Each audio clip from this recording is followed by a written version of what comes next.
I found out first about the elevator strike actually when it happened, or when it started happening May 1st, and I was a bit concerned about it. Obviously, as a property manager, I was concerned, but I was just kind of maybe avoiding the reality of, something happening in my building. But over this past weekend, there was actually all 3 elevators in my building out. So in a building of 20 stories, that was a little bit concerning. So tried to get the elevator technicians here to do what they needed to do to reset the elevators. There was a lot of residents very upset, obviously. And what ended up happening, they ended up coming after about, I think it was over 24 hours that they ended up showing up.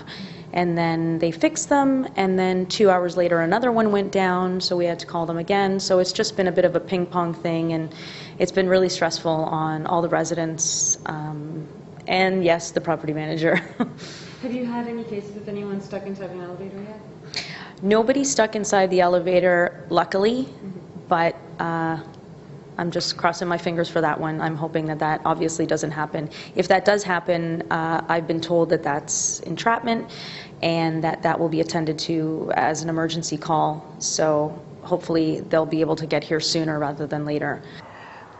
There's no way I could walk down 17 flights of the stairs, and getting up them is an absolute impossibility for me. And I'm in pain constantly. Do you know why the elevators have been out of service for hours? Do you have any idea about the strike that's going on? The elevator? Oh yeah, I read it in the paper. We were going to my son's for dinner on Sunday, and I was very nervous about going out because if they get stuck in the elevator, I'm in big trouble. So I was coming upstairs and I passed a few people along the way. I live on the 11th floor, so as I walked upstairs, I noticed there was people in between the stairs, so every 2 floors there was somebody there, and they were helping somebody move her boxes in because she said it was her moving day and there was no elevator available. Yeah, I was born with neuroblastoma cancer in my spine, and so it left my legs partially paralyzed. And yeah, I'm a Paralympian for the Canadian team for wheelchair racing. You live here on the first floor? Yes, live on the first floor. Parking is up on the 4th floor, so I have to use elevators every day.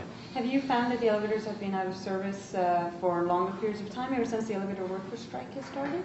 I just heard about the strike yesterday, and there hadn't been a problem on this half of the building, but there had been in the other half. So I use them every day, and I've been in situations before where I haven't been able to use the elevators because they've been down in other places that I've lived.